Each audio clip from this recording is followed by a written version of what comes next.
Hello folks, and good golly Miss Molly, I'm back again, would you believe, with another hi-fi news, etc. And before we get to the newsy bits, trivia. And the theme for this question, we're going to stay in LA, in the good old USA. And again, like the last video, it's going to be relatively quick and simple, and it is. Which Joni Mitchell album features a picture of the artist naked at the edge of the Pacific Ocean? So this question is obviously for adults only then, hey.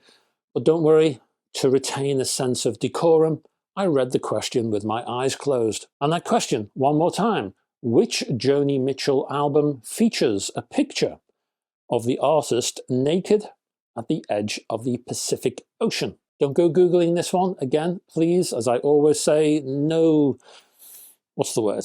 No research. No digging around in the dark corners of the internet. This is just a bit of fun, so please don't spoil things. Just have a little think, have a little muse, and I will give you the answer at the end of this video. Until then, let's have some hi-fi news.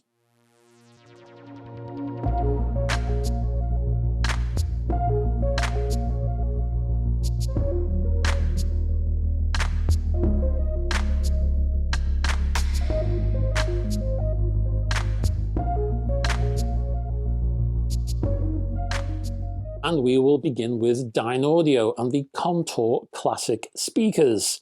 Actually, the Contour Legacy speakers, which are part of the Dynaudio Heritage Collection.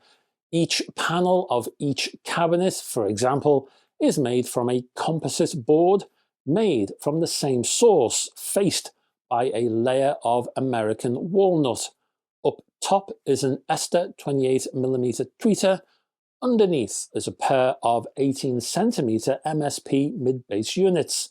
The latter are installed in parallel, with the lower one increasing the sensitivity of the upper driver.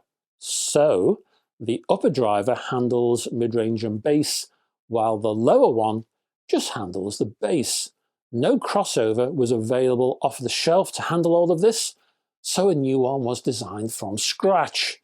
Sensitivity, therefore, is 90 decibels, while you will find a bass port on the rear, while each speaker weighs a whopping 32.5 kilograms apiece. Get a set of black grills, and the speakers themselves, they span 995 mils by 345 by 208. Price per pair, they aren't cheap folks, £10,200. If you want to have a look, I will put a link below. You can check them out yourself. Next, we have high-end speaker company TAD.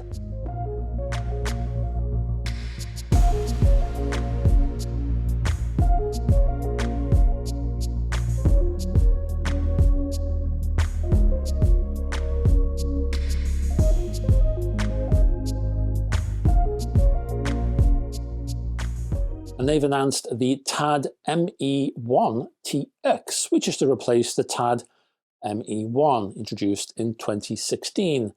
Changes include a tweeter that features a beryllium diaphragm, manufactured using the company's own vapor deposition technique, which is new to me, I have to say. In fact, the tweeter itself is part of a concentric driver, with the tweeter on the inside and the mid-range driver on the outside, spanning 9 centimeters on that outside. You also get a 16 centimeter bass driver that sits underneath. These 4 ohm speakers have an 85 decibel sensitivity, and they sit in a so-called silent cabinet, which is an acronym, because life is full of acronyms when you're in the hi-fi industry. This one is Structurally Inert Laminated Enclosure Technology, which combines birch wood plywood braces with MDF plus 5mm thick steel panels to the right and the left sides. There's lots of prices to be had, so I'll put those on the screen now for your delectation.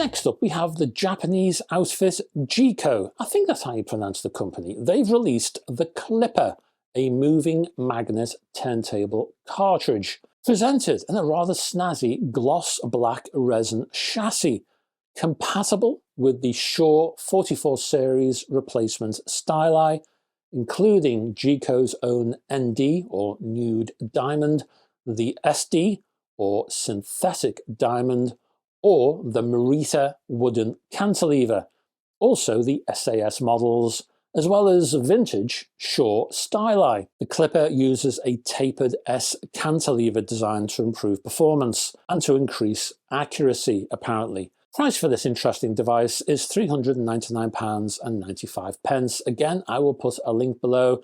You can find out more and have a little mooch about. Next, we have the TEAC reference AP507 power amplifier.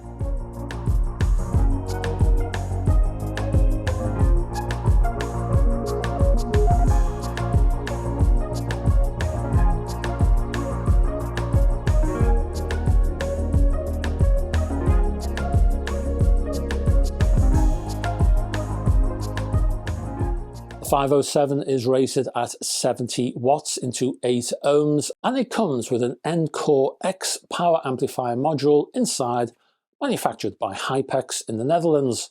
The 507 also provides a BTL mode, or bridge tied load, where you can, as it were, tie the dual speaker outputs together for each channel if you want to up that power output to 350 watts into 8 ohms. Inputs include balanced XLR and single-ended RCAs. Made from aluminium and steel, the chassis includes a large toroidal transformer. Arriving in black or silver, the amplifier also features, as you can see, VU meters, including a 4-step dimmer and a 2-step sensitivity switch. Prices: I have 3, either $2,199 or €1,899 or £1,899.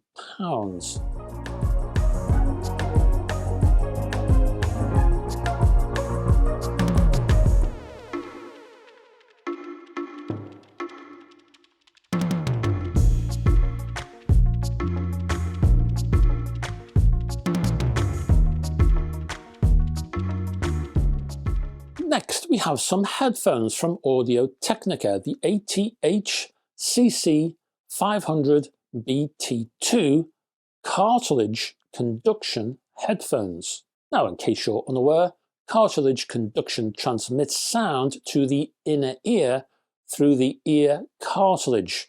I think this was a project initially started way back in 2004. Anyway, these new designs also feature Audio-Technica's Connect app, and you can select varying EQs here, such as the clear voice mode for enhanced dialogue clarity, the BGM mode for more relaxing listening experience, and the limit sound leakage mode for use in public places. So, question is, why would you use these things at all? Well, if you want to stay aware of your surroundings, that might be important to you. These are ideal.